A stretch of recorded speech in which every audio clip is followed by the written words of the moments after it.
እሺ አሽሀዱ አላ ኢላሃ አላ ኢላሃ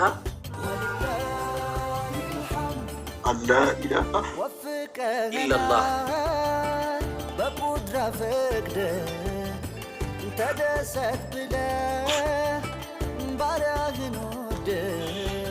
አብሽር አብሽር የደስታ እንባ ነው።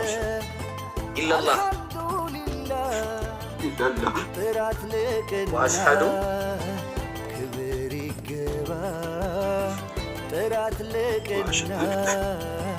አነ ሙሐመደን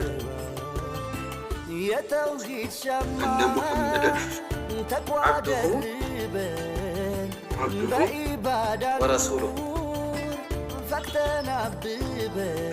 ወረሱሉሁ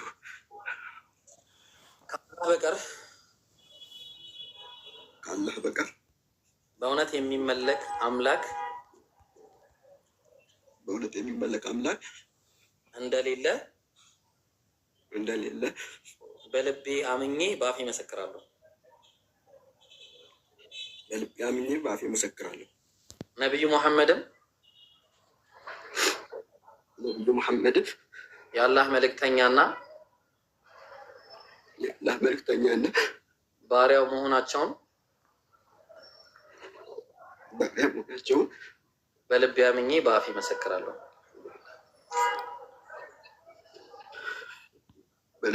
በአፌ መሰክራለሁ። አልሐምዱሊላህ አልሐምዱሊላህ አልሐምዱሊላህ አልሐምዱሊላህ አልሐምዱሊላህ። እንኳን አላህ ወደ ተፈጠርክበት ሃይማኖት እንኳን አላህ መራህ፣ እንኳን መለሰ አላህ እንኳንም ከጀሃነም እሳት ነፃ አወጣህ። አሁን አንተ ከዚህ በኋላ ሙስሊም ነህ፣ ልክ እንደተወለደ ህፃን ልጅ ነህ። አላህ ስብሐነሁ ወተዓላ ጽናቱን ይስጥህ። አላህ ምንጊዜም ሙስሊም አድርጎ እንጂ አይግደለን፣ ሁላችንንም፣ አንተንም እኛንም። እንግዲህ እኔ በጣም ደስ ብሎኛል፣ እውነት በጣም ደስ ብሎኛል። አልሐምዱሊላህ ረቢል ዓለሚን። ኢንሻአላህ ኢምራን የሚጨምርልህ ነገር ካለ ኢምሮ። ሰላም አለይኩም አለ። ወአለይኩም ሰላም ወረሕመቱላህ። ኢብሮ እንዴት ነህ ሀቢቢ? ደህና ነኝ አልሐምዱሊላህ። የሚጨምርለት ነገር ካለ? አላሁ አክበር ሱመ አላሁ አክበር። ከዚህ በላይ ደስታ የለም። አልሐምዱሊላህ። በደስታ መጀመሪያችን ራሱ በጣም ደስ ይላል። የጀማዓተል ኸይር ሸሃዳ ሲባል ቀላል ነገር እንዳይመስላችሁ። አንድ ነፍስ ከገሃነም ዳነ ማለት ነው እና ለዓለማቱ ጌታ ምስጋና ይገባው። ወገናችን ወንድማችን ከዚህ በኋላ አላህ ከጀሃነም ስላወጣው ምስጋና እናቀርባለን። ወንድሜ ስምህ ማን ነበር? ናትናኤል። ኦኬ፣ ስምህ እንዲቀየር ትፈልጋለህ?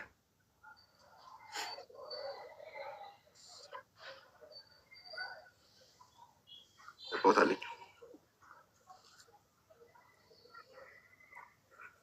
ይሰማሃል? ይሰማል ማለት ጥያቄ ለኔ 2 ዓመት ከዛ በላይ ሆኖብኛል እና በቃ ሙሉ በሙሉ ከማንኛውም እምነት ነጻ ሆኜ የተቀመጥኩት 8 ወር 6 ወር ይሆናል። በቃ ማለት እዚህም ቲክቶክ ላይ እከታተላለሁ።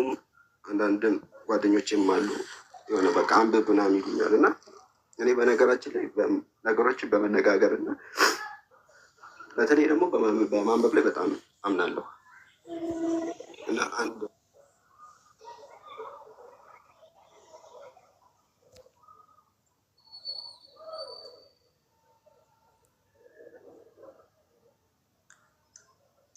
ኢብራሂም ከኔ ጋር ነው? አይ እሱ ጋር ነው መሰለኝ። አይ ቲንክ መድኃኒት ይስማን ነው። ናትናኤል ይሰማሃል? አብሽር። እሺ ወዳጃችን አብሽር አብሽር። ስሙን በደንብ ጠይቀውና ምናልባት አልሰማህም መሰለኝ የስሙን ነገር ኢንሻአላህ አይነቱ ግዞታል። እስከዛው አንድ ሁለት ነገር እንናገር። ነብዩ ሰለላሁ ዐለይሂ ወሰለም አንድ የተናገሩት ነገር አለ። ላ የህዲየ ቢከ ረጁለን ዋሂድ አሉ። አላህ በአንተ የተነሳ አንድ ሰው ወደ ሂዳያ ቢያመጣ አሉ ኸይሩን ለክ ለአንተ ይበልጥልሃል።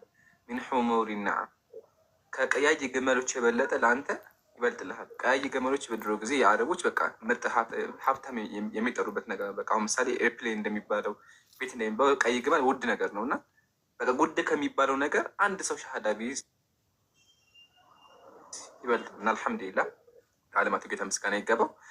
በኢብሮ ሰበብ በዚህ ወንድሞች በዚህ ያሉ ወንዶች ሰበብ አልሐምዱሊላህ ይሄ ወገናችን ወደ እስልምና መጥቷል ማለት ነው። ኦኬ ስለዚህ ትልቅ ደስታ ነው ኢንሻአላህ።